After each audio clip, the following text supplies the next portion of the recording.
The city builder game has been an ever-enduring subgenre of strategy gaming.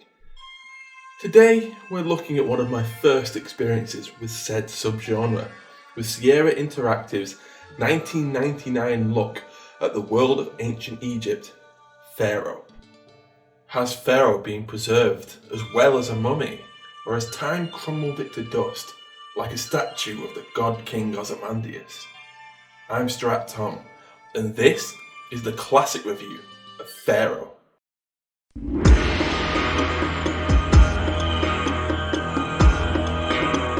The history of Egypt is unfathomably vast. To attempt to put it in perspective, the difference in time between the building of the pyramids and the reign of the famous Queen Cleopatra is similar to the time between the reign of Cleopatra and right now. Pharaoh journeys backwards in time to a period when the building of the pyramids is still a distant future and takes us right up to the fall of the Kingdom of Egypt at the end of Cleopatra's reign and Egypt's assimilation into the Roman Empire. So, to say there's a lot of ground to cover is somewhat of an understatement. And this is either a success or a failing of Pharaoh, depending on your perspective. It is a big game with a lot of content. Hands in the air here, I've been playing this game since I was about 11 years old and I've never really sat down and completed it start to finish. I'm going to give it a go eventually, but I fear I will be spending all my free time on this game if that's something I want to achieve. So, what exactly is the point of Pharaoh? Well, Pharaoh is a city builder game with a focus on urban development and trade. You are given a variety of criteria in order to complete each level. It may simply be to make a set number of affluent living spaces, but later in the game you may have to build a certain number of monuments or maintain a high enough rating within the kingdom at large. On paper, Pharaoh does have a simple premise. It is your job to build a thriving town or city, but the vast and expansive time period that you do that over, the way the game grows and challenges you, starting small before letting you build a grand metropolis, it really does mean that there's a lot to get your teeth into here.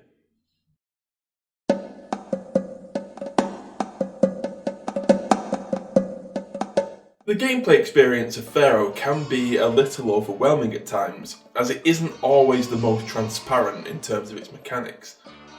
Basic concept of the game involves improving the living conditions of your citizens. You'll start with an empty map with one main road running across it. From this you will start to construct housing plots for migrants to come and inhabit. When the plot is inhabited, it will be the most basic rundown looking mud hut of a building that you can think of.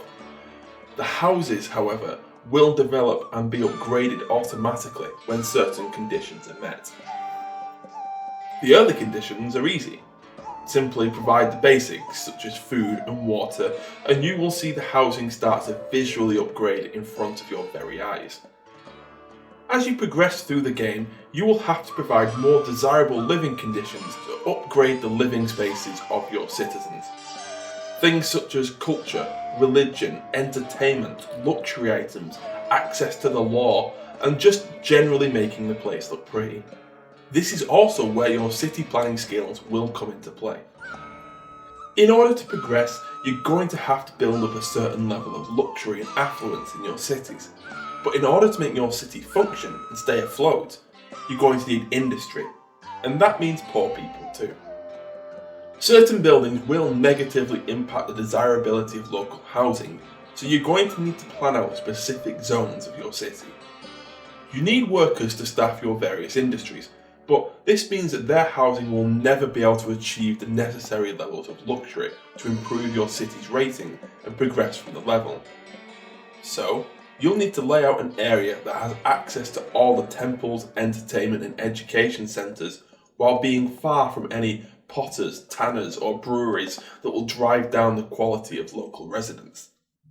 This is a very cool aspect of Pharaoh, and for those with a love of customising and building things in their own image, well, you're going to love the level of control you can have over how your cities operate and luck.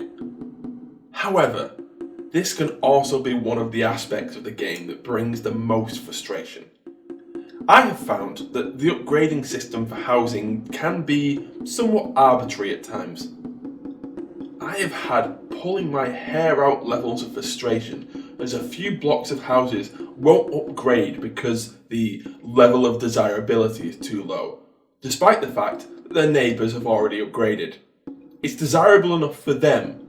What do you possibly want for that a house literally one tile over doesn't? It makes no sense. And of course, that can spark a chain reaction, as poor housing negatively impacts the desirability of the entire area, so it can cause neighbouring housing blocks to devolve. Your sense of progress ebbs and flows back and forth, seemingly at will sometimes. I don't know, maybe it was me. Maybe it was something I was doing wrong, but I didn't seem to understand my own successes and failures at times. This is not the only aspect of gameplay that sometimes feels arbitrary. Now, I understand that a game requires challenge and difficulties to overcome, otherwise, what's the point? However, I think game developers have to toe the line between challenges being, well, challenging and being frustrating. Sometimes a game's challenges stray into being tedious and repetitive and stressful. Now don't get me wrong, there are plenty of aspects of Pharaoh where they get that challenge just right. And then there are the fire and building maintenance mechanics. It is a real wonder that Egypt ever rose to be a regional superpower for centuries, given that most of their cities will just spontaneously combust at the drop of a hat. I know that fire was and still is a thing that happens in cities, but at this frequency? Really? I feel like I can't go a minute without that dreaded pop-up telling me there's another fire. I see it when I close my eyes when I go to sleep at night. It's not like I haven't built fire stations either. I have, and they're all over my city, and God bless those little men and their pots of water. They do put out fires eventually, but not before substantial damage has been done.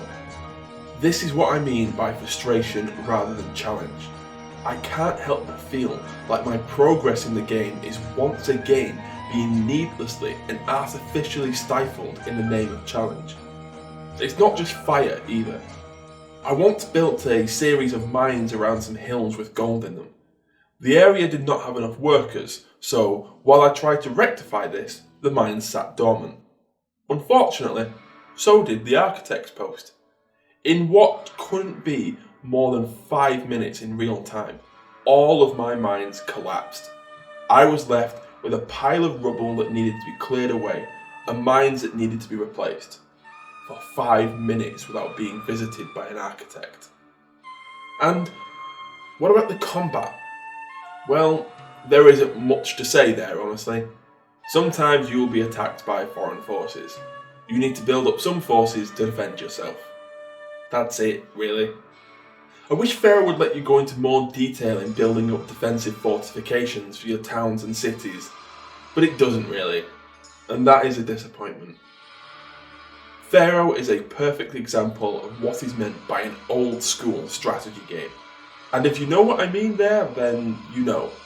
If you don't, then it's hard to quantify. Newer games have this tendency to move towards making the strategy genre more user-friendly and slimmed down. Old school strategy games were a large, detailed, complicated mess with an excess of menus to figure out. And if you could get your head around them, they were amazing. And if you couldn't, then tough luck, pal. Pharaoh definitely falls into that category. When it's good, it's incredible. When it wants to be difficult, then it is incredibly frustrating and honestly isn't all that fun to play.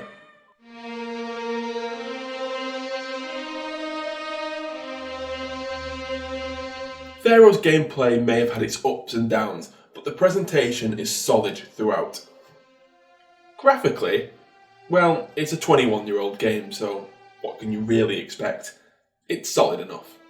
However, the design work that goes into those graphics are stellar.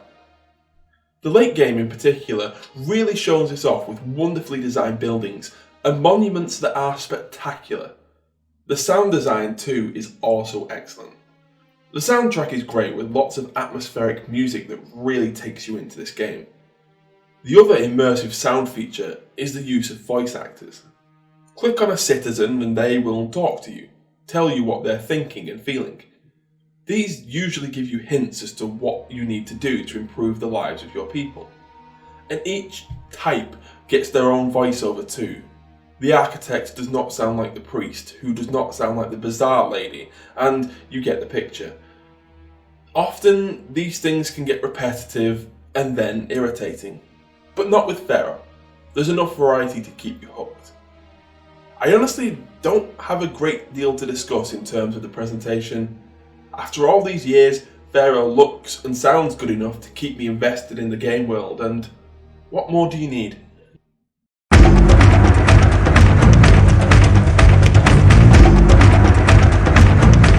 Put it simply, Pharaoh is certainly a product of its time.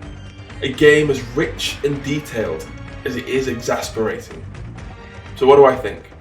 The premise, pros, a vast, detailed history to explore in the game. Cons, there's not actually any real story to it. The gameplay, pros, a multifaceted look at the management of ancient Egyptian cities with a vast array of details and strategies to explore. The cons, a frustrating, arbitrary roadblock that stifles your progress. And the military aspects of the game would not be missed if they were removed entirely. Presentation, the pros. Excellent design work that details your cities, and the fantastic use of sound, both with music and voice talent. The cons. Graphically, the game does show its age. As I've said, Pharaoh is of the old school. At once a phenomenally detailed game that is amazing to get stuck into, and yet it is also a maddening experience that you can very easily get stuck on. But that being said, I think its pros outweigh the cons. And given that both Pharaoh and its Cleopatra expansion pack are available together right now for just $6.99, it's one that I can wholeheartedly recommend. And for that reason, I'm giving Pharaoh a 7 out of 10. Thank you so much for watching. What did you think of Pharaoh? Did you know that there is a remastered version on the horizon? Seriously, Pharaoh A New Era. Go check it out, it looks cool. Should I review it when it comes out? Sound off in the comments below and tell me what should get the classic review treatment in future. Don't forget to like, share and subscribe. I'm Strat Tom and I'll see you next time.